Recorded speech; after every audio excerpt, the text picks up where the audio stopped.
Next theorem है, if A is a divisor of B, mean A है वो B को डिवाइड करता है, and B is divisor of C, mean B है वो सी को डिवाइड करता है, then A is divisor of C, हमें प्रूव करना है कि ए है वो सी को भी डिवाइड करेगा।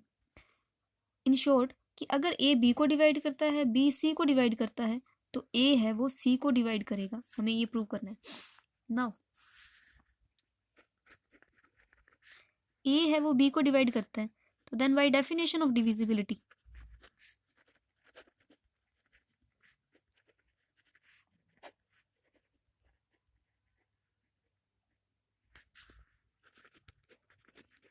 देयर एग्जिस्ट, ये देयर एग्जिस्ट का सिंबल होता है N integer K1 such that कि अगर ए बी को डिवाइड करता है तो डिविजिबिलिटी की डेफिनेशन के अकॉर्डिंग यहाँ एक इंटीजर K1 एग्जिस्ट करेगा, सच दैट हम इस बी को क्या लिख सकते हैं, इस ए के कुछ इंटीजर मल्टीपल में। सिमिलरली ऑल्सो जो बी है वो सी को डिवाइड करता है, therefore by definition of divisibility there exist an integer K2 such that इस सी को हम लिख सकते हैं बी के कुछ इंटीजर मल्टीपल K2 में। ये इक्वेशन 1 हो गई, ये इक्वेशन 2 हो गई। तो यहाँ से जो बी की वैल्यू है वो हम पुट कर देते हैं इक्वेशन 2 में, फ्रॉम 1 एंड 2 बी की वैल्यू 2 में पुट कर देते हैं। बी की वैल्यू है ए K1 इंटू में K2, ए K1 K2 को इकट्ठा लिख लेते हैं। K1 भी एक इंटीजर है, K2 भी एक इंटीजर है, तो दोनों की प्रोडक्ट भी एक इंटीजर होगी, इसे एक नया नाम दे देते हैं K, where K is equal to K1 into में K2 is also an integer. तो हमने क्या एक्सप्रेस कर दिया कि C को हमने एक्सप्रेस कर दिया A के कुछ इंटीजर मल्टीपल में, तो हम कह सकते हैं जो ये A है वो क्या करेगा, C को डिवाइड करेगा। यही प्रूव करना था कि A is divisor of C। Next theorem है कि इफ A डिवाइड्स B और B डिवाइड्स A, मतलब ये दोनों एक दूसरे को डिवाइड कर पा रहे हैं, तो हम A को एक्सप्रेस कर सकते हैं प्लस माइनस B के इक्वल। तो करते हैं, since A divides B, therefore there exists an integer K1 such that B को हम लिख सकते हैं इंटीजर मल्टीपल ऑफ A, और since B divides A, therefore there exists an integer K2 such that A को हम लिख सकते हैं B इंटू में सम इंटीजर K2। यहाँ से ही वैल्यू आ गई, इक्वेशन 1, इक्वेशन 2।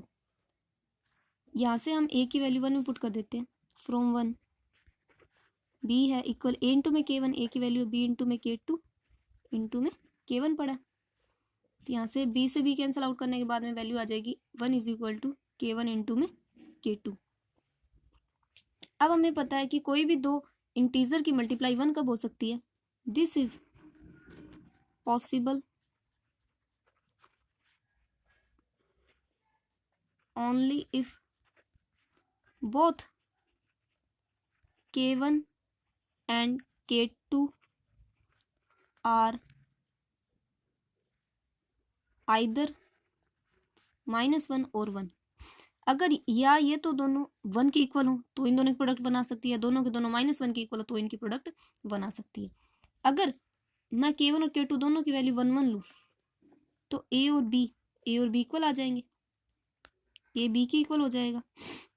अगर K1 और K2 दोनों की वैल्यू में -1 लूँ, यहाँ पे -1 पुट करूँगी K2 और K1 की वैल्यू, तो A आ जाएगा -B के इक्वल। तो मैं यहाँ से कह सकती हूँ कि A है वो +-B के इक्वल होगा। ये भी थ्योरम प्रूव हो चुकी। ये रिजल्ट आपको याद रखने हैं कि अगर A B को डिवाइड करे, B A को डिवाइड करे, तो A है वो +-B के इक्वल होगा, और अगर A B को डिवाइड करता है, B C को डिवाइड करता है, तो A ऑब्वियसली C को डिवाइड करेगा। तो रिजल्ट याद होने चाहिए आपको ये। नेक्स्ट थ्योरम है कि इफ A डिवाइड्स B कि अगर ए है वो बी को डिवाइड करता है तो ए है वो बी के कुछ इंटीजर मल्टीपल को भी डिवाइड करेगा। मीन ए है वो बी को भी डिवाइड करेगा जहाँ के एक इंटीजर है। Since A divides B therefore there exist an integer C such that, B को लिख सकते हैं हम कुछ ए इंटू में सी। ये हो गया। अब हमें प्रूव करना है कि ए वो बी को भी डिवाइड करेगा, तो कंसीडर कर लेते हैं बी के। यहाँ हम बी की वैल्यू पुट कर देते हैं। बी की वैल्यू है ए सी, इंटू में के पड़ा है। सी और के कॉन्स्टेंट है दोनों के दोनों, इनको इकट्ठा लिख लेते हैं सी इंटू में के। और इस सी इंटू में के, सी भी एक इंटीजर है, के भी एक इंटीजर है, तो दोनों की प्रोडक्ट भी एक इंटीजर होगी। तो इसे एक नया नाम इंटीजर में दे देते हैं कुछ D, where D is equal to C K is an integer. भाई मिस्टेक मैंने यहाँ पे कॉन्स्टेंट नाम दे दिया था, वैसे तो कोई फर्क नहीं पड़ता, बट इंटीजर ज़्यादा बेटर रहेगा।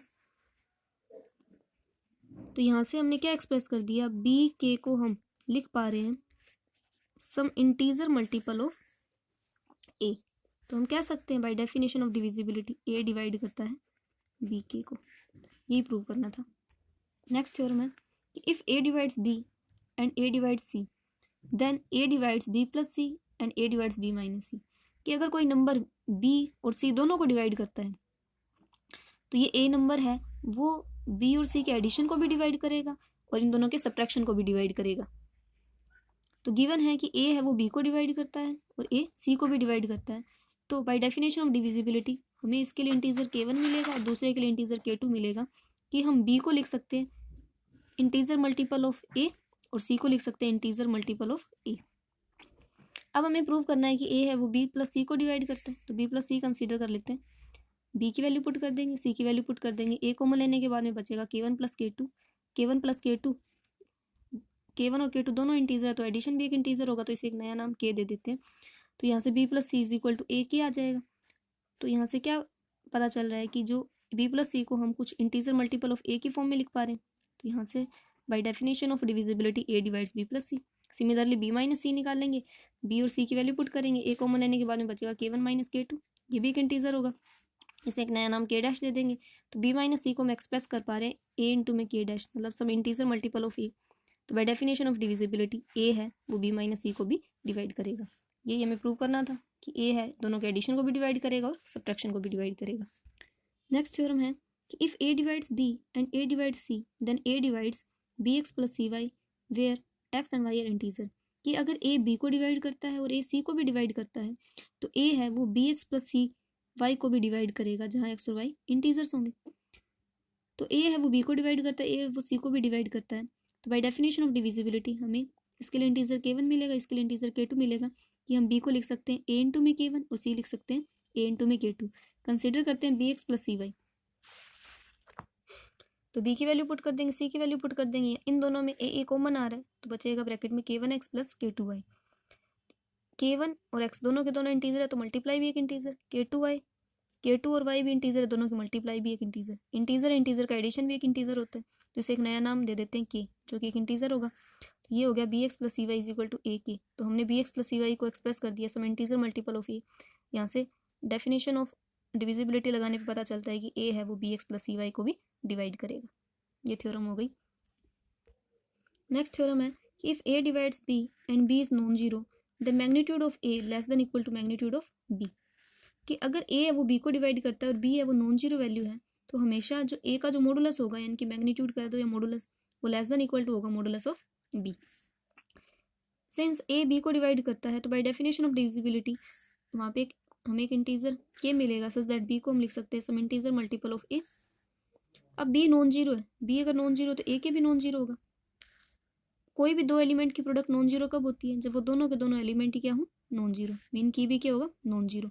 के एक इंटीजर था, इंटीजर क्या होते हैं 0 1 2 3 -1 -2 -3 एंड सो ऑन, ये होते हैं। तो अगर के जीरो नहीं है तो के की वैल्यू क्या होगी, जीरो के अलावा होगी। और अगर हम मॉडुलस निकालते हैं तो मॉडुलस में तो के की वैल्यू क्या होगी, मॉडुलस ऑफ के या तो 1 होगा या 2 होगा एंड 3 एंड सो ऑन, ये वैल्यूज हो सकती है। तो हम कह सकते हैं कि मॉडुलस ऑफ के ग्रेटर देन इक्वल टू 1 होगा।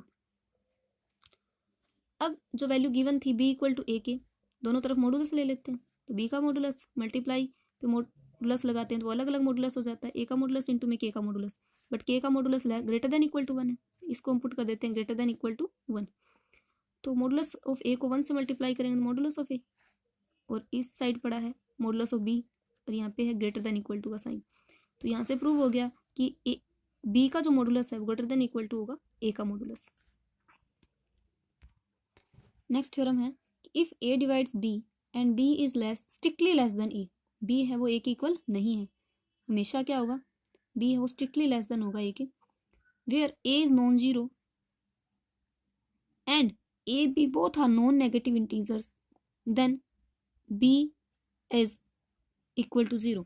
हमें प्रूव करना है, सॉरी हमें गिवन है कि अगर a b को डिवाइड करता है और b है वो a से छोटा है, और जहाँ a नॉन जीरो है और a और b दोनों के दोनों नॉन नेगेटिव इंटीजर्स हैं, नॉन नेगेटिव मतलब जो नेगेटिव नहीं हो सकते, तो हमें प्रूव करना है कि b की वैल्यू क्या होगी 0। a b को डिवाइड करता है तो bye definition of b divisibility हमें एक इंटीजर k मिलेगा, सच दैट b को हम a इंटू k लिख सकते हैं। अब a और b दोनों के दोनों नॉन नेगेटिव इंटीजर्स हैं, मतलब नेगेटिव नहीं हो सकते, अगर दोनों के दोनों नॉन नेगेटिव है तो हमें देखो यहाँ पे नॉन नेगेटिव वैल्यू चाहिए, तो ये भी नॉन नेगेटिव है, नॉन नेगेटिव वैल्यू को किससे मल्टीप्लाई करेंगे, एक नॉन नेगेटिव वैल्यू है, नॉन नेगेटिव से मल्टीप्लाई करना पड़ेगा, तो के भी क्या होगा नॉन नेगेटिव इंटीजर। अब ये गिवन है कि ए नॉन जीरो है, हमें प्रूव करना है कि बी जीरो के इक्वल होना चाहिए, तो हम उल्टा केस लेके चलते हैं कि सपोज कर लेते हैं बी नॉन जीरो है। हमने पिछले केस में डिफाइन किया था कि अगर बी नॉन जीरो है तो के भी क्या होगा नॉन जीरो, के अगर नॉन जीरो है तो के की वैल्यू हो सकती है 1 2 3 and so on, -1 -2 -3 and so on, but के एक नॉन नेगेटिव इंटीजर दे रखा है, नेगेटिव वैल्यू नहीं ले सकता, तो के की वैल्यू या तो 1 होगी या 1 से बड़ी होगी।